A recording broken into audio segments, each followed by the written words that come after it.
Egunon guztioi, zer modu zaudete ongi etorriak First Lego League Euskadi prestakuntza tailerren saio berri honetara. Gaurko hitzaldia zenen inguruan izango da, hau da titulua, itsasoaren energia, haizeak eta olatuak. Eta gai honen inguruan, Alain Ulaziak asko daki. Hemen dago bera, gurekin itsasoa eta energia nola dauden lotuta azaltzeko. Alain Ulazia, fisikan doktorea da, ikertzailea eta energia berriztagarrien ingeniaritza graduko irakaslea. Eta besteak beste, energia eolikoa eta itsas energia gaiak irakasten ditu.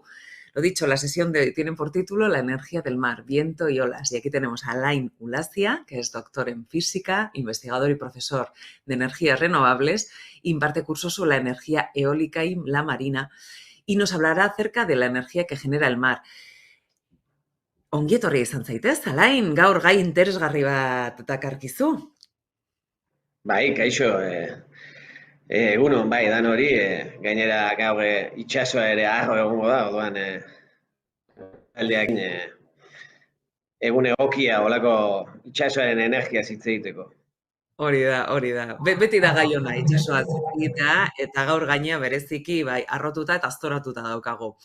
Bide batez, eskerrak eman nahi dizkiet, bai Euskal Herriko Unibertsitateari eta Inoaskeri tailer hau posible egiteagatik. Eta beste esan badakizue, bi zati izango dituela tailerrak, lehenbiziko zatian Alainek azalduko digu bera dakien horren inguruan, sakon, eta bigarren tarte aldiz, nahi ditugun galderak egingo dizkiogu YouTube chataren bitartez. Lo dicho, tiene dos partes. Y nada, que en la primera escucharemos a Alain y en la segunda pues nos hacéis llegar vuestras preguntas. Gogoratu beti ere zuen ikastetxea aipatzea, gustatu egiten zaigu eta, aldarrikatzea nundik egiten dituzuen interesgarriak izaten diren galdera horiek. Hasi gaitezen Alain, eskerrik asko Inoaskerekin First Lego League Euskadin kolaboratzeagatik. Zurea da hitza. Bai, kaixo. Bai, hau proposatu zeneatenean, pentsatzen egon nintzen nundikan enfokatu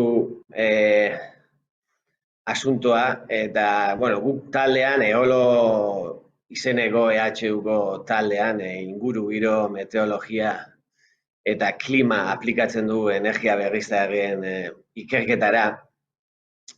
Eta pentsatu dut interesgarriena izango litzakela, gaur egun, eta hurrengo hamarkadetan edukiko ditugun jendeak edo hontaz pentsamendu kritikoa garatzen dutenek esaten dute humanidadeak hiru arazo handi dauzkala hurrengo hamarkadetan, petrolioa eta mineralak geroz da urriago direla, bat, bestetik arazoa nola integratzen dugun hain indartxo datorren inteligentzia artifiziala gure bizitzetan, ja, gure ordenagailuak sartu direnean eta mobilak sartu direnean, gure burmuinetan, gure erlazioa horrekin eta gure erlazionatzeko moduak, kognitiboki edo emozionalki aldatzen ari dira eta gero aldaketa klimatikoa. Orduan guk asko aztertzen dugu hirugarren arazo handi hau aldaketa klimatikoa, baina aplikatzen dugu gauza espezifiko batean. Hau da, nola eragingo duen aldaketa klimatikoak etorkizunean izango dugun haize energian eta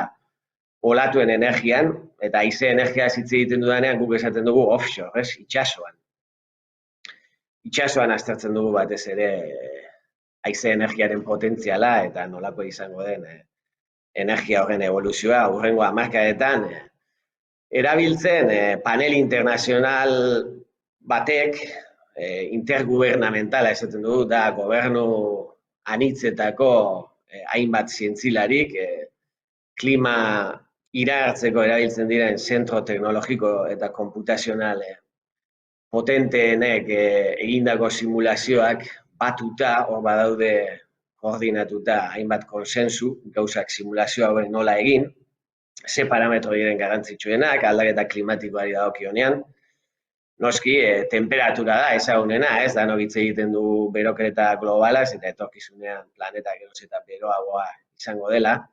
Ja, badaude beste parametro interesgarri batzuk ere horrelako simulazioetan output edo emaitza adierazkor bat eta berehalakoa izaten dena dela haizearen abiadura, zeina dagoen erlazionetan noski gure haize energiaren azterketekin. Ez da hain erreza olatuen predizioa egitea.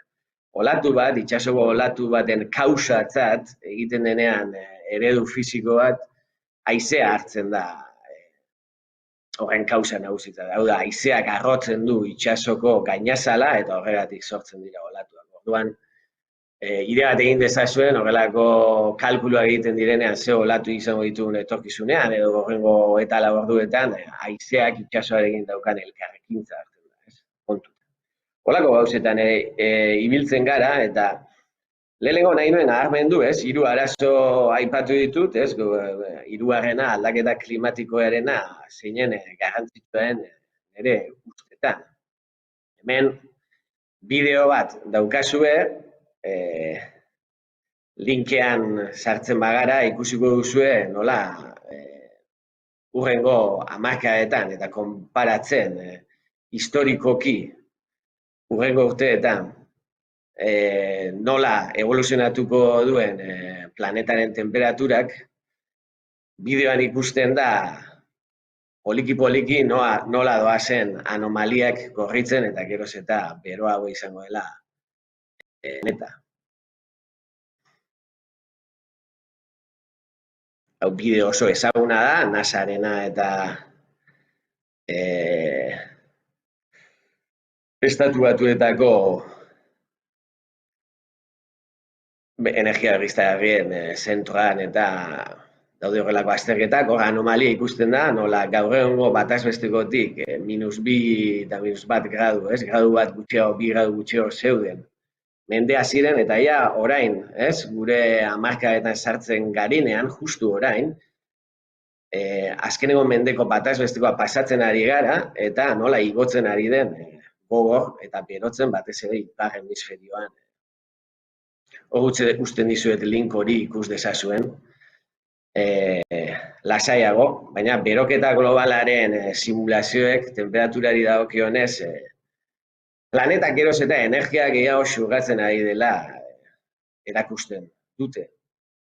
Eta hori da, gure geroz eta petroleo gehiago erretzen joan gara, batez ere kontuan eduki petroleo kupel baten erdia, 10-etik 5, gure kotxe partikularrek gastatzen dutela.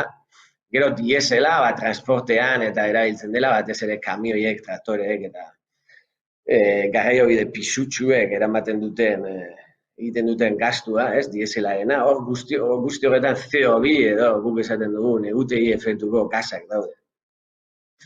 Negutegi efektuko gasak eguzki izpiak xurgatu eta berotzen dutenak gure ingurugiroa, gure atmosfera.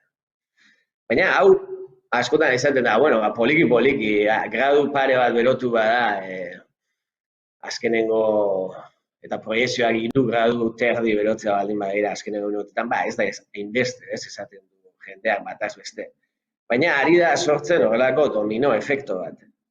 Esan nahi da, honekin, horrelako beroketa batek beste gauza batzuk aktibatu ditzakeela lurrazpiko mamuak, ez?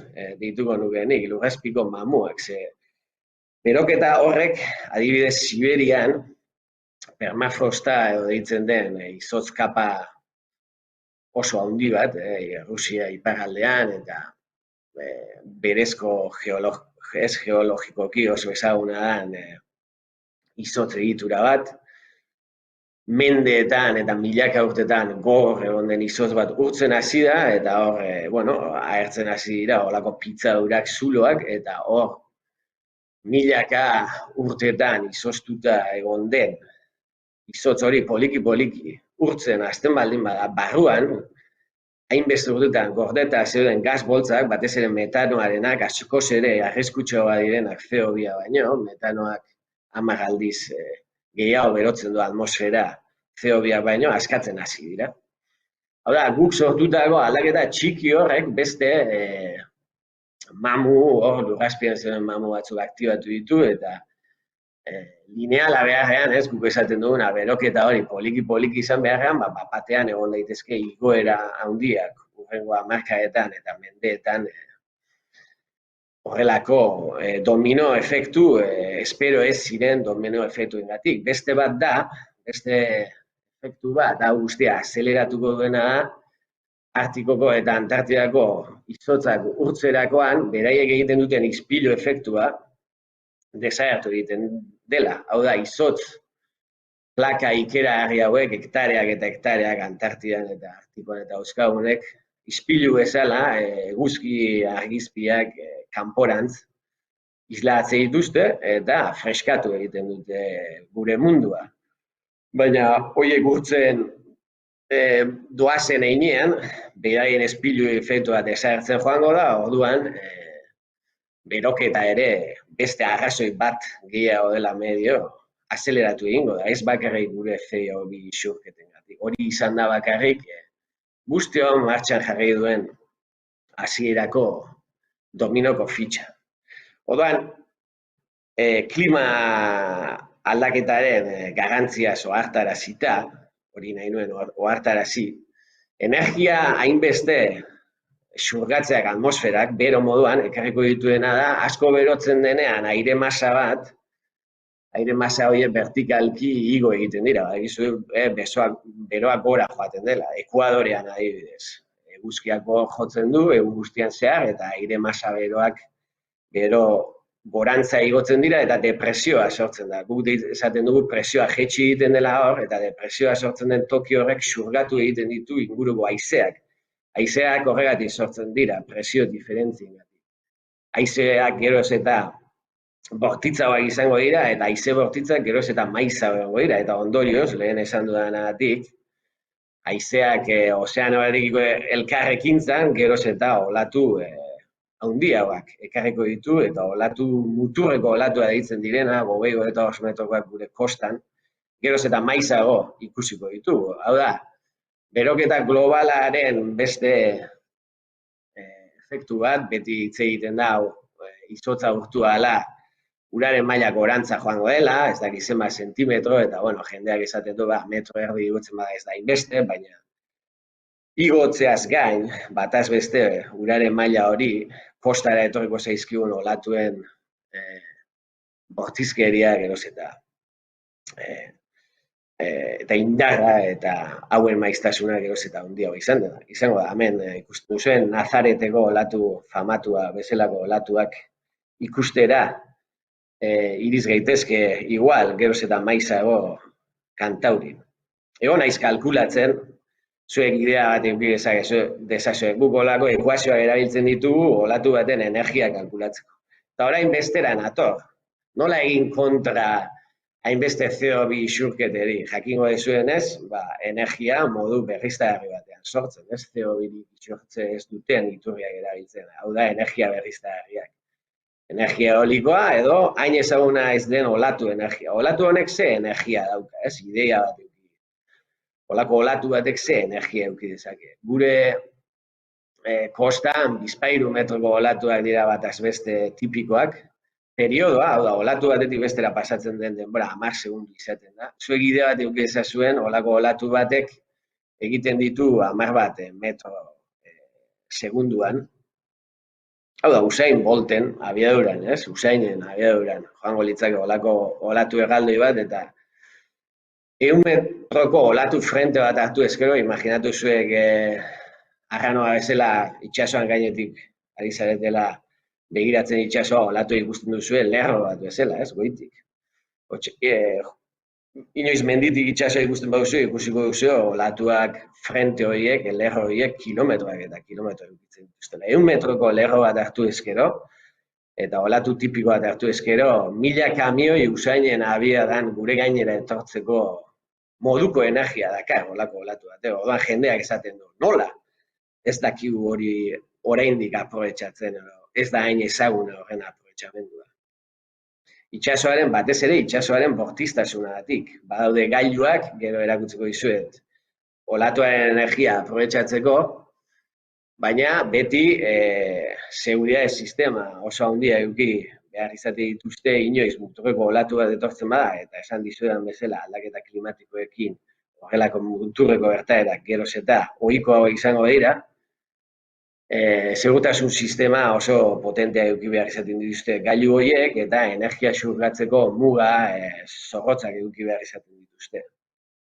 Eta egin izan diren esperimentuak milioika eurokoak eta inoiz desagertu izan dira mapatik.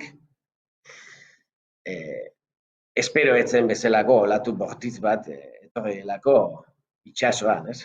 Ikusiko dugu gero nolako sistema. Orduan, ohartarazten dizuet, entzungo duzue, ez? Lehen ere aintzina griegoek esaten zuten mundua borobila zela, baina bere ingurukoek esaten zuten nola izango da borobila, ez? Ikusten zuen bezala. Nik regla ikusi eta hemen dana laua ikusten dut barren, ez? Edo Newtonek grabitatearen legea formulatu zuenean, hain onartu da den, gauza asko frogatzen dituen legea ekarri zuenean gurera, ez, fisika sortuz, eta matematikan dena adar bat sortuz, ez bazegoen jendea esango zuena, bai, nola izango da gravitatearen legea egia, ikusi txori hori egan, hori ez da jausten, ez? Eta orain esango digute, gaurko egunetan, ez, aldaketa klimatikoaren kontra edo aldaketa klimatikoa existitzen denik onartzen ez dutenek asko dira, ez, Estatu Batuetan eta beraien CO2 isurketekin jarraitu nahi duten interesdun enpresak eta gizabanakoak esango dute, bai, nola begira, nola ari den orain ere lurra, ez, aste honetan aldaketa klimatikoaren negazionistek badaukate arrazoirik esateko begira, nola etorri den lurra aldaketa klimatikoaren baita ere. Baina hala ere hauten pasatu ditugun beroa pasatuta, ja geroz da gutxiago direla esatera ausartuko nintzake. Zuen inguruan ikusiko duzu.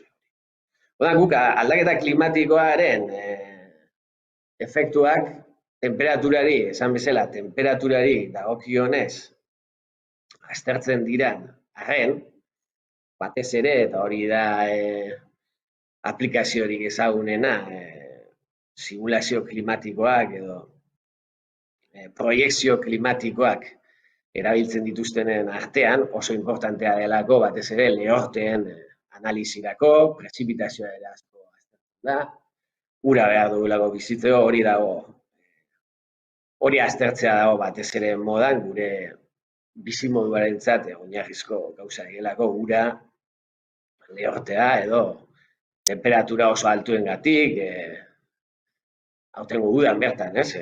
Geroz da heriotza gehiago gertatzen ari dira munduan, baina guk aztertzen duguna da, ja pausoa gehiago eman da, haizearen bitartez, nola ari den evoluzionatzen olatuen altuera, ez? Adibidez, hemen ikusten duzue jaunen mapa ezagun bat, jaunek guk bezala, ja sateliteak erabiltzen 80. hamarkadan, holako joerak aztertu zituen, joera historikoak, eta ikusi zuen 1980-tik 2010 arte gutxi bera, hemen ikusten duzue adibidez, Pazifiko erdian, Atlantikoan, Portugal parean, Azores inguruan, edo Gineako golko azpian, Atlantiko hegoaldean eta nola haizea den abiadura urteko eguneko 1,5 igotzera iritsi izan urte horietan. Eta hau da sateliteen datu erabiltzen. Gu ere sateliteen datuak integratzen ditugu gure modeloetan, simulazioetan. Eskola, hau joera historikoen azterketa batez ere satelite meteorologikoak espazioan bueltak ipini zituztenean, 70. hamarkadan, orduan hasi ahal izan ginen munduko olako mapak egiten ikusteko zer joera zeuden. Eta egunekotan ere, ondorioz, hemen olatu altuera, iritsi daiteke toki batzuetan 1% igotzera urtean. Esan horrelako proiekzioak segi eskero. Eta hemen bakarrik 20 urte aztertu zituen jaunek. Baina ikusten da, gure industrializazio garai eta makinaria industrializatua martxan jarri zenean Europan eta Estatu Batuetan, Bigarren Gerra Mundiala eta gero, harrezkero egon diren joerak oso gorakoak direla. Hau, egunekotan, gertaera muturrekoentzat, olatu altuenentzat eta haize bortitzenentzat ikusi zelako igoerak dauden 1,5, 1,1koak haizearen kasuan eta baita olatuen kasuan ere, askoz ere nabarmenagoa da. Lehen esan bezala, bataz bestekoan ez da hainbeste igartzen. Bai temperatura edo olatuen altueraren igoera edo haizearen abiaduran igoera hurrengo hamarkadetan. 100kotan, baina joaten bara muturreko olatuen maiztasunera edo muturreko gertaeretara, orain bataiatu da hitz berri bat, Medikan, dela hurakan Mediterraneo bat. Hemen ikusten duzue Mediterraneoan nola haizeen joera oso indartsua den gorantza joatea hamarkadetan zehar, eta etorkizuneranzko proiekzioak ere holakoak dira. IES identifikatu zen, historikoki batzuek espero izan duten Medikan, hurakan Mediterraneoa lehenengoa. Batzuk esan zuten martxa honetan, Mediterraneoa hain bero egon da, hainbeste berotzen ari da udan, ze irail bueltan hurakan bat edukitzeko arriskua daukagu, eta irla gregoek bizi izan zuten. Lehenengo Medikan bezala konsideratu den fenomeno bat, izan nahi da, inoiz hurakanik egon ez den territorioetan, imaginatu gurera, hurakan bat, inoiz etorri ez den hurakan bat, bere ibilbideak desbidatzen hasten badira, esaten duten bezala batzuk, ze eragin eta txikizio edukiko luketen. Hau ekarrita guztia, aldaketa klimatikoaren joera gorako hauek positiboak dira, alde batetik bakarrik, energia gehiago dakartelako, energia berriztagarri gehiago dakarte, zeinek CO2 gutxiago isuriko duten, baina bestaldetik bortitzagoak izango dira, orduan makinaria hau ondo prestatu beharko dugu, ez dadin desagertu mapatik, ez dadin apurtu olatu handiegiak datozenean. Hemen dauzkazue, interesgarria izango direlakoan, gure kolegak Turineko Politeknikokoak Irlandesekin batera, gu kolaboratzen dugu Irland Maynootheko Unibertsitatean urtea daramatzate, olatuen energia aztertzen, eta hemen GIF batzu egin dituzte existitzen diren dispositibo ezberdinak esplikatzeko. Hau gehan dago, mutrikun, Euskal Herrian daukagu munduko aurreratuenetako bat esperimentaziorako. Horrelako turbinak, olatua kamara batean sartzen da, eta kamara barruan sartzen denean, airea presionatzen du, eta aire presionatua hemen ziztu bizian, zarata ateratzen du ere, ateratzen da hodi honetatik, eta hemen mugitzen du errota. Baina olatuak atzera egiten duenean, bai, behera doanean olatua, noski hemen presioa jaisten da, eta honek haizea kanpotik xurgatu egiten du. Turbina hau oso berezia da, errozta hau oso berezia da, haizeak presionatzen duenean alde baterantz. Edo kontrakorantz, daukan diseinua aerodinamikoagatik beti norabide berean biratzen bai du, ez du, bere norabidea aldatzen haizearen sarreragatik, horrela beti dago potentzia sortzen. Hau, beste bat, beste sistema bat, hemen zoologia polit bat dago, izen asko honi deitzen zaio zutabe oszilantea, goikoari, honi behekoari deitzen zaio ostra bat, moduan mugitzen da, ikusten dugu zuen bezala, olatu datorrenean bultze egiten dio sistema hori, eta hemen ardatz bat dago. Ardatz honen biraketagatik, normalean olioa edo ura ponpatu daiteke eta presio edo altueran gorde energia bezala metatu. Badago atea, badago anakonda, sistema ezberdina daude. Hemen, tatxan edo deitzen dena, olatuari goiko pizina batera igotzen lagundu, rampa baten bitartez, eta metatzen duzunean ura altura batean, badakizue ura altueran badago hori soltatzen badut, turbinatu daitekeela, ez? Aintzina gure errotetan eta industria txikietan egiten zuten bezala, ez? 20. mende hasieran gure industria hola hasi zen, energia hidraulikoa erabiltzen. Hemen beste sistema interesgarri bat ere bai, hauek flotanteak dira, baina egon beharrean ura azalean pixkat murgilduta daude. Osilazio hauek, olatua datorrenean eta olatuaren gandorra datorrenean eta harana datorrenean, gora behera bat sortzen du, ikusten duzu hau, sistema hau, goiko kapsula, gora eta behera ari dela honekiko, bakizuen bezala, injektore bat hartzen baduzu, hola gora behera ari dena, hori erabili daiteke ura edo olioa ponpatzeko edo presioan gordetzeko, hau da, energia metatzeko. Patente pilo bat daude, hau anakonda edo dragoi moduko hau ere bai, osilazioa, olatua daukan, osilazio gorakor eta berakor hori sube bat bezala dantza horrekin, presio diferentziak sortu eta hor ere energia metatzen da hemen, goiko kapsulan, hau da ezagunena eta simpleena, lehengo estudiatu zena, hau flotantea da, baina ura salean dago, eta hemen ikusten duzuen bezala, esfera flotantearen gora beherak, hemen, gora behera honetan, pistoi bati konektatzen zaio, eta hor energia meta daiteke, edo sortu daiteke, sorgailu lineal baten bitartez adibidez.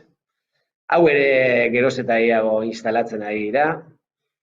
Gehienak patente eran egon dira orain arte, ja dispositiboak eskalan txikiak piztina esperimentaletan eta probatu izan dira 80. hamarkadatik, Eskozian, Dinamarkan, Irlandan, sistema hauek, baina geroz eta gehiago implementatzen ari dira eskala errealean,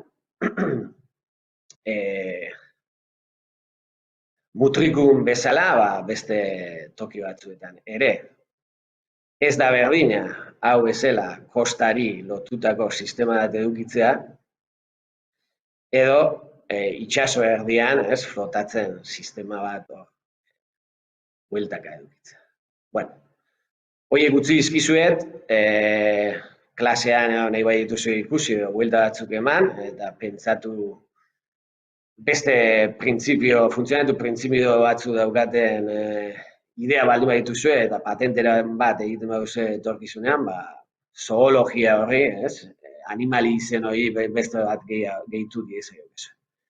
Eta gero, haize energia esan dudanean, jendeak esango zuen, baina nik ezagutzen ditudan haize errota guztiak, lurrean ikusten ditut, aldago, itxasoan, bai, Dinamarkan aspalditik, 80. hamarkadatik itxasoan, haize errota asko implementatu dira, baina haize errotak, flotanteak ja martxan daude adibidez Eskozian, flotatzen. Ainguratuta, kable batzuen bitartez, baina flotatzen. Eta 200 metroko alturako gailu erraldoiak, 20.000 laguni, 20.000 etxeri energia emateko moduko potentzia dutenak, 73.000 tonela CO2 aurreztuko duketenak. Erraldoi hauek, ja ez daude bakarrik fase esperimentalean edo ez dira beldurrez instalatzen olatuen energiako gailua bezala, hauek ja daramatzate 3-4 urte Eskozian, ipar itsasoan, oso itsaso bortitz batian funtzionatzen eta energia sortzen. Orduan guk egiten duguna da aldaketa klimatikoaren kontestuan, olatu erraldoiek hauengan edukiko luketen arriskua aztertu eta baita ere haize gehiago egoteak zenbat energia gehiago sortzea lekarkien ere kalkulatzen. Eta bukatzeko 20.000, 40.000 etxe bizitzaz hitz egiten ari gara, lehen ikusi dugun hori 5 megabatiokoa da. Baina proiekzioa daude, ja txinoek 18 megabatioko eta Amerikarrek 18-20 megabatioetan daude, hau da, 170 metro guztira edukiko lituen turbina batetik laster pasatuko gara, zuek ikusi dezazuen itsasoko haize erroten evoluzioa zelakoa den, ia bikoiztu egingo dugu urte gutxitan. Hori, Eskozian, orain dela 3-4 urte instalatu zituzten turbina horiek bikoiztu egingo ditu tamainuz, Txinarrek ja instalatu dute euren kostan 260 metroko erraldoi bat, askoz ere energia gehiago, 40.000 etxe bizitza argitzera iritsiko litzakeena potentzia erabatekoan, haize on batekin funtzionatzen balego. Hortan aritzen gara, igual galdereri txanda emateko ordua iritsi da. Alain, Bueno, Bai, lehenik eta behin, ni galdera pila bat ditut, eta ziur nago bestaldean ere berdin bai, egongo direla. Aizu, alde batetik, zure profila oso eklektikoa da. Zu bai, Kanariasetan astrofisika eta meteorologia ikasi zenuen. Gero tesia dinamika teorikoan egin zenuen. Hau da, lehenbizi zure ikasketak egin zenituen gora begira. Eta orain aldiz, itsasoari begira pasatzen duzu eguneko pentsatzen dut tarte handi bat. Nola amaitzen du astrofisika ikasitako batek haize eta olatu energia aztertzen. bai, pantailari begira, esan dugu. Baina bai, Igual bai. kontua da, astrofisika eta meteorologia ikasi genuenean, azkenean erabiltzen ziren datuak satelitenak direla, eta hor erabiltzen diren fitxeroak, eta ez dakit, edo zein lan informatikotan, TXT edo .doc edo PDF edo ondo ezaguna diren, artxibo mota daude, guk datuen azterketarako erabiltzen dituen artxiboek berez jatorria meteorologoek erabiltzen dutenak edo energia berriztagarri aplikatuta metodologia egiten dutenak erabiltzen dutenak edo astrofisikari erabiltzen dutenak igualak dira jatorriz sateliten datu pilak eta handi hori kondensatzeko, ez? Orduan datuen tratamentua eta erabiltzen dituen programazio hizkuntzak eta antzekoak dira. Orduan azkenean da know-how, ez? Gauza nola egin horretan, gora begiratzea edo bera begiratzea guri berdin zaigu. Niretzat planeta bat gehiago da, ez? Gu bizi garena, diferentzia dara ni bertan bizi naizela, ez? Eta askoz ere gainera oso zaila da, adibidez, beste planeta batean Jupiterren atmosfera aztertzen da, baina datu kantitatea eta kalitatea askoz baxuagoa da. Planeta zenbat eta urrunago izan, ez? Orduan, lurra alde horretatik gure planetak ikeragarrizko datu pila eta eredu fisikoak aplikatzeko eta haizearen joerak eta olatuen joerak eta iragartzeko datu iturri ari begiratuta altxor bat da, ez? Zientzilari moduan. Aizu, itsasoek eta ozeanoek lurraren bi eren hartzen dituzte. Bai, badakigu hor badagoela ustiatzeke dagoen energia potente bat, zer horrek aipatu duzu. Zergatik ez dugu aprobetxatzen itsasoaren energia behar den bezain beste, ez? Ze ikusten du eguzki energia, bai, hartzen dugula, haizeak ematen diguna ere, baino itsasokoak aldiz, ez du orain arteko agian eduki behar zuen arreta izan?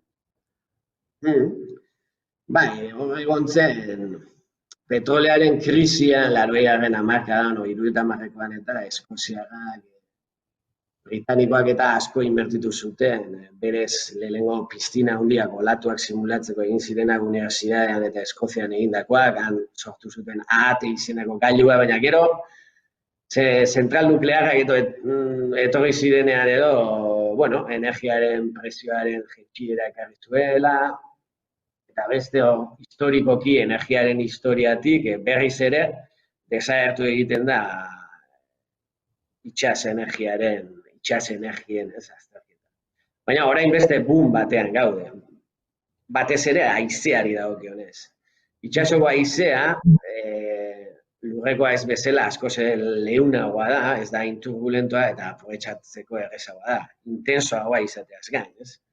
Batez ere brisa efektuagatik eta hau da, itsasoan haizeak ez dauka ibiltoki zabal bat da itsasoa eta ez dauka oztoporik eta leun eta indar handiz edatzen da. Baina hor beti egon da materialen eta mantenimentuaren eta batez ere itsasoa dauzkan arriskuen aurrean beldur bat segurtasun teknologikoa aldetik eutsiko dion haize errota horrek itsasoan. Baltikoan bai, jendeak ez daki, baina 90. hamarkadatik Dinamarkarrek danesek instalatu dute euren energia guztia asetzeko lain itsasoan, baina han daukatena da itsaso oso sakonera baxukoa eta kategat, ez, bikingo editzen zuten hori, ez, Baltikoa, berez itsaso itxi bada, ez da hain olatuari dagokionez eta olatuz eta ez da hain arriskutsua, orduan aspalditik dakite eta orain beraien jakintza edatzen ari dira munduan haizerrotan instalatzen itsasoan. Baina guk, eskozesek, irlandarrek eta oso batimetria da itsasoaren sakonera bortitza dauzkagu, amildegia dauzkagu, gure kosta paretik kilometro gutxira. Orduan flotanteak ipini behar dira, horregatik oraindik ez du desperatu, baina ja badaukagu teknologia hori, badakigu itsas haizea aprobetxatuko duten errota erraldoiak flotatzen ipintzen, eta badakigu ere olatu erraldoiei eusten. Ze Eskozian instalatu, Highwind Scotland, begiratzen baduzue, instalatu zituzten lehenengo errotak, 5 megavatiokoak, eutsi zioten ez hurakan baten begiari, baina bai, hurakan baten buztanak edo ikutu zuen, eta beldur handia egon zen eutsiko ote zion. Parke eolikoak flotatzen dago, pentsatu zerren hori, da piku metroko erraldoi batzuko flotatzen, eutsi zion. Orduan, orain da momentua, boom horretan gaude, eta badaukagu noski haizeen energia aprobetxatzeko teknologia, eta orain daukagu ere hori flotatzen ipintzeko teknologia. Leku batzuetan, Dinamarkan bezala, aspalditik daramate denbora itsas energia aprobetxatzen, baina beraien itsasoaren baldintzak oso ezberdinak dira guretik. Gero badaude beste idea batzuk, nun dago haize gehien, nun sortzen da haizea itsasoan. Eta nundi datoz guk ikusten ditugun, haizerik ez dagoenean, adibidez guk olatua ikusi alditu gure kostan, zergatik. Egon aldelako presio altuko, presio txikiko borraska bat Atlantiko zentroan, eta bere seinalea gure gainen iritsi hor dago. Atlantiko zentroan ikera errezko energia dago, eta hor dago ekaitzen eta borrasken fabrika, hor dago.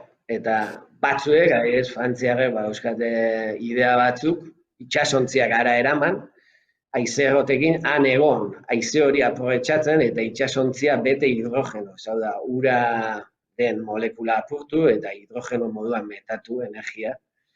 Eta gero portura ekarri, gure gasolina edo erregaia izan da. Nolako idea asko daude gaur egun eta geroz eta produzio zientifikoan behintzat, hortan gabiltzanak eta artikulo zientifikoa eta irakurtzen geroz eta horrelako ideak geroz eta gehiago daude. Bai, momentu polita da.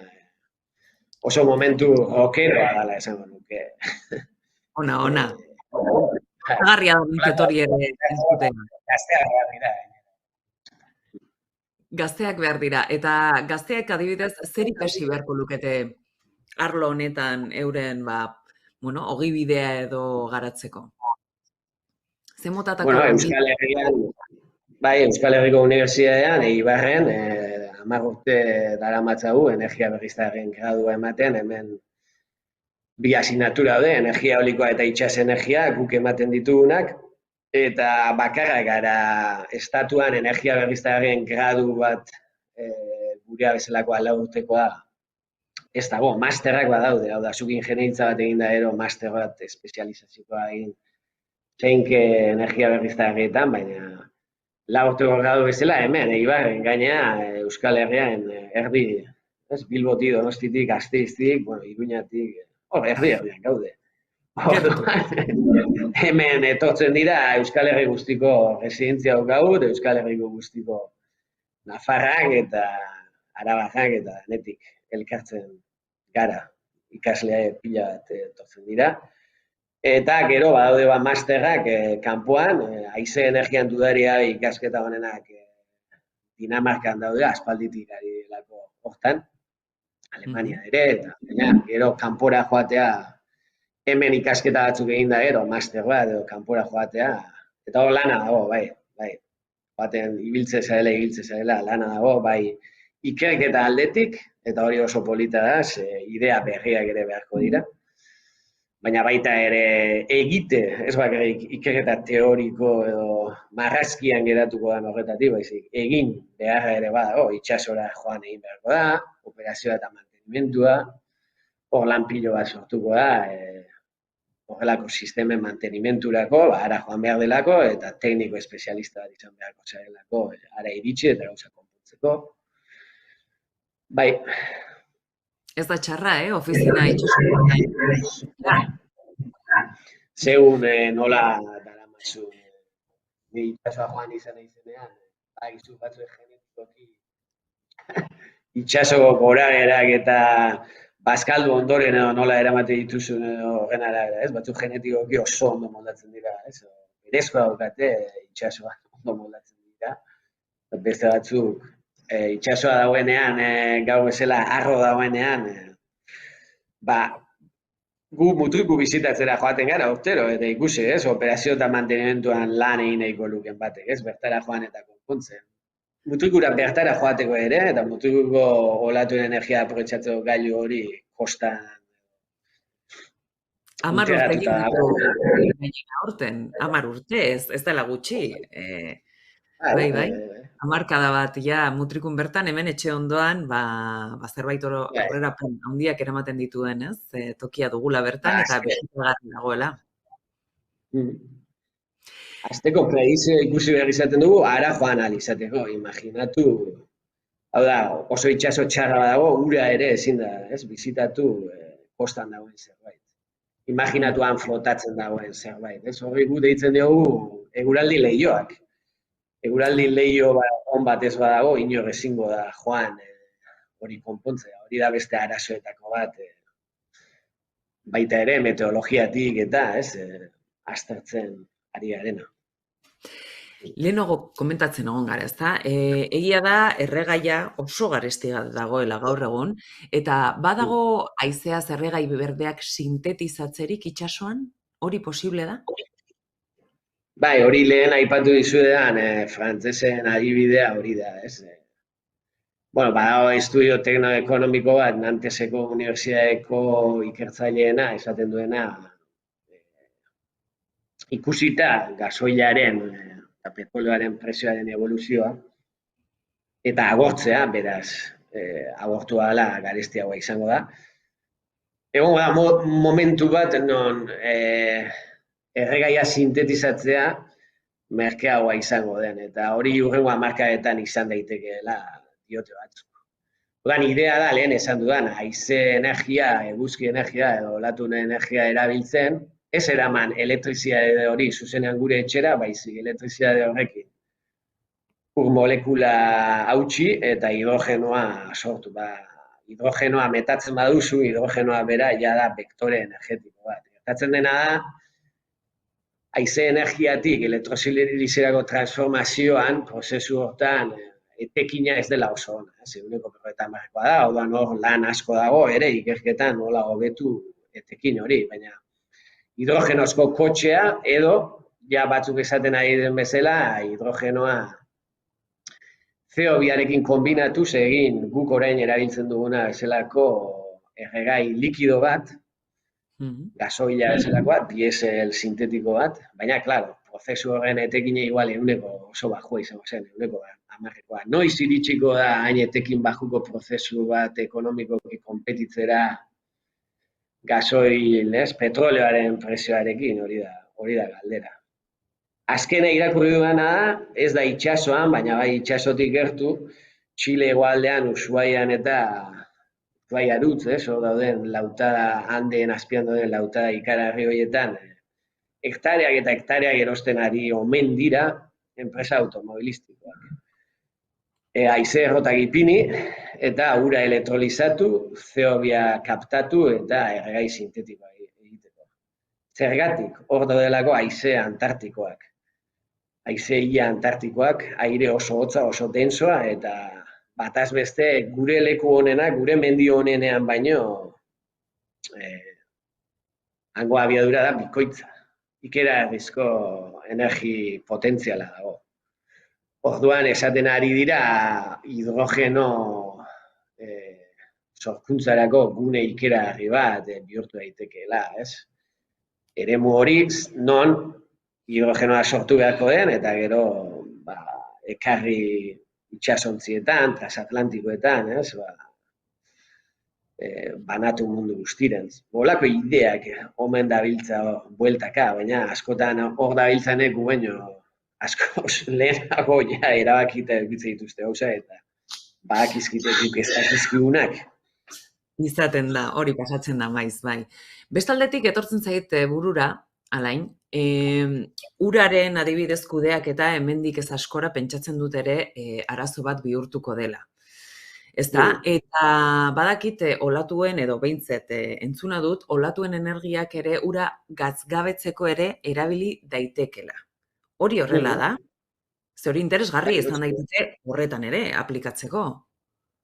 Bai, beti energia berriztagarrien aplikazioetan aipatzen da elektrizitatea, baina orain txerotan aipatu du, nola hidrogenoa sortu daitekeen, baina beste aplikazio oso garrantzitsua da gasgabetzea, desalinizazioa. Hori ondo ezaguna Kanarietan, adibidez, Kanarietan ja badaude sistema eoliko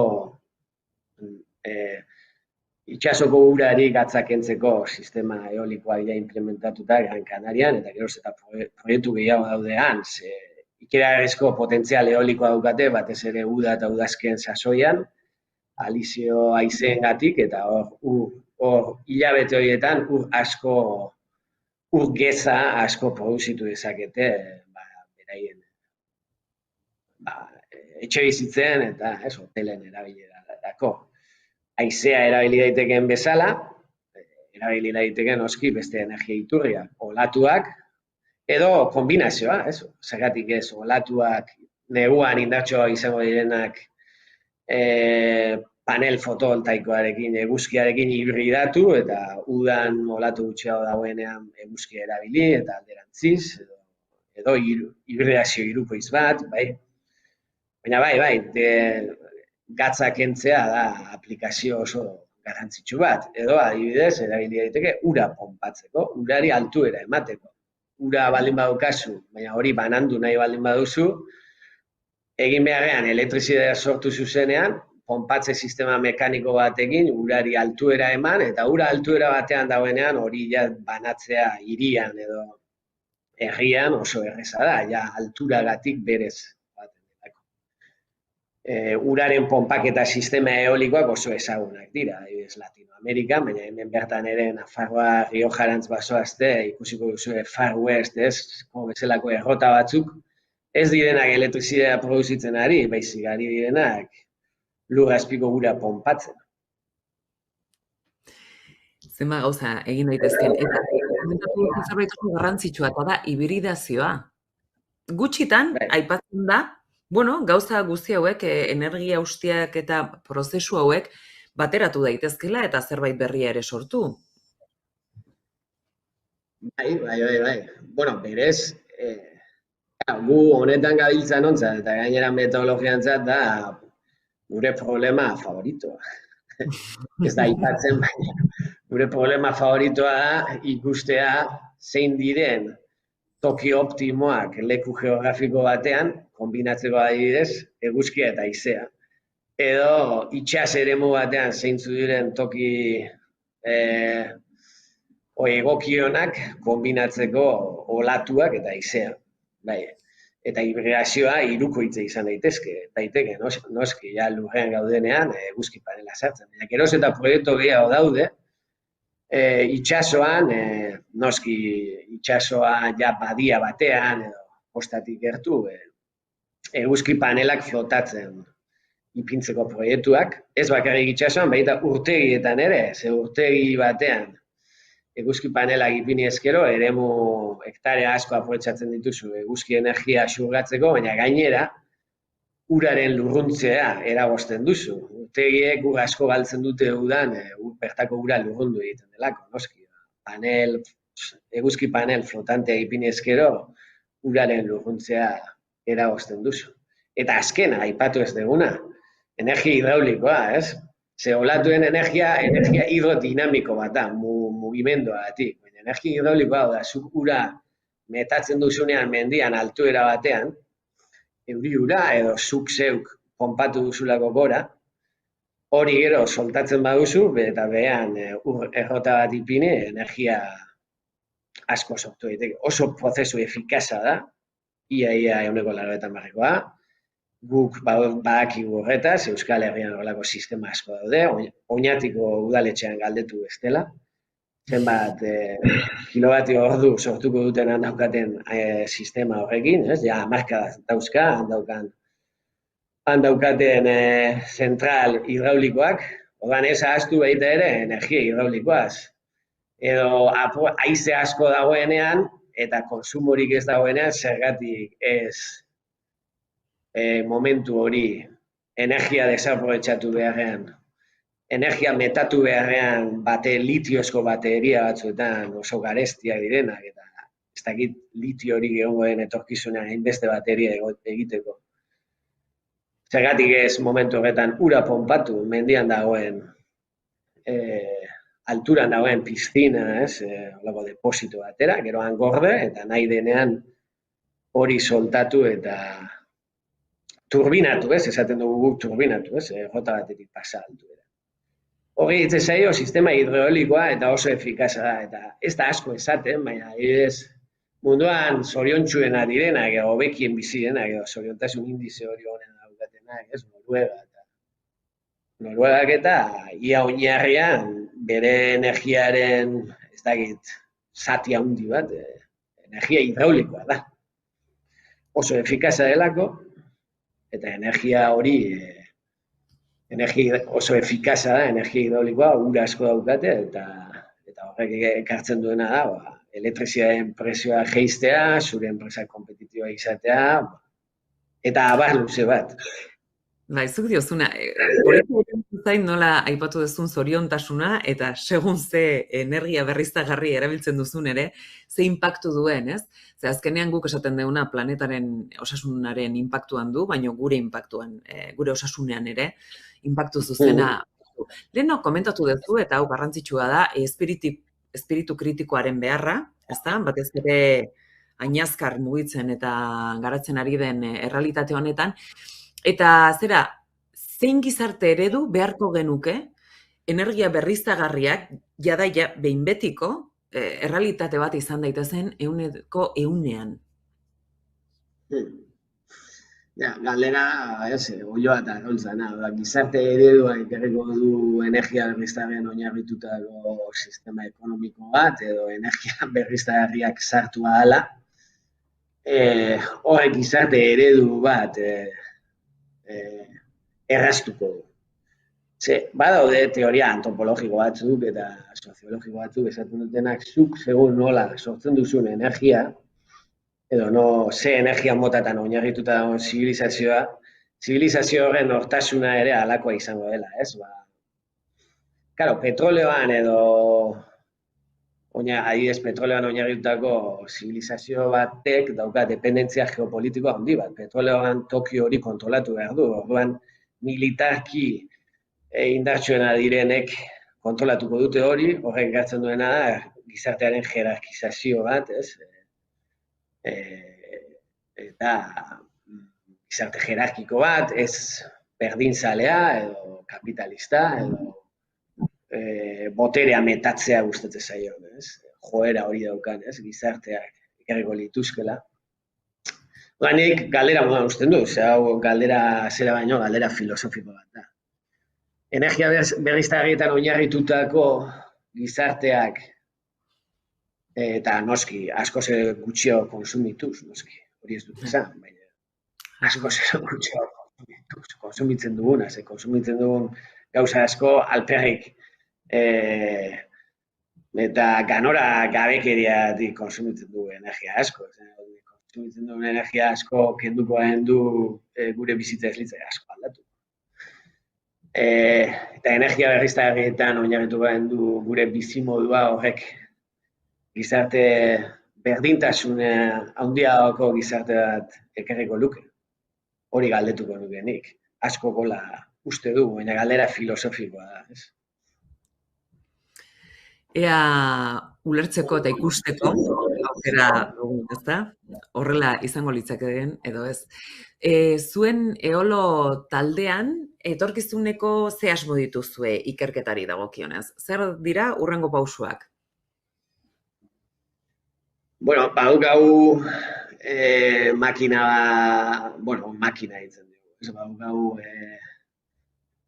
konputazioko makina indartsu baina martxan jarri dugu, azkenengo proiektuen bitartez, indartu egin dugu geroz eta osagai gehiagoekin, memoria handiagoekin, eta, bueno, almazena, oraintxe, metatu dugu informazio asko lehen aipatu dudan proiekzio klimatikoei buruz. Hau da, 100K, 100K proiekzio klimatiko munduko ikerketa talde ezberdinenak. Orduan egiten ari gara, horren mix moduko bat, eta horren batazbesteko guzti horien batazbesteko moduko bat. Hitz egiten ari gara tera, ez? Guk eskala ez da giga edo terakako eskalako datu kopuruaz. Eta hor gorde ditugu haizea, presioa, temperatura, batez ere haize energiari begira, mundu guztian. Urrengo egin behar ditugun lanak eta da, mundu guztian guk esaten dugu maila bat sortu, sare bat moduan, eta puntu askorekin, puntu horiek aztertzeko. Eta ikusi proiekzio horiek 2001 garren urte. Geografikoki daukagu leku asko eta lan asko. Evoluzio eta joera, etorkizuneko joera horiek aztertzeko. Izan dezazuela, deno bebean. Alain, plazerra izan da, benetan zu hemen egotea, asko dakizu gauza askoen inguruan, eta politxena da gainera, nola zeharkan denak josten dituzun. Nik uste dut gauza asko hobetu ulertu ditugula, oraindik aldera asko ditugu, baina tira, pentsatzen dut zer horrek ere, naiz eta urte asko eromaten dituzun, ikerketa munduan, galderak beti egoten direla, ezta? Bai, nire helburua beti da erantzunak ematea baino, jendea ateratzea burua pixkat inflatuta eta galdera askokin. Lortu duzu. Nire helburua lortzeko modurik politena, uste dut. Lortu duzu. Mila esker, Alain, eta laizter arte. Bai, aio, ondo segi danok. Agur. Agur, bai.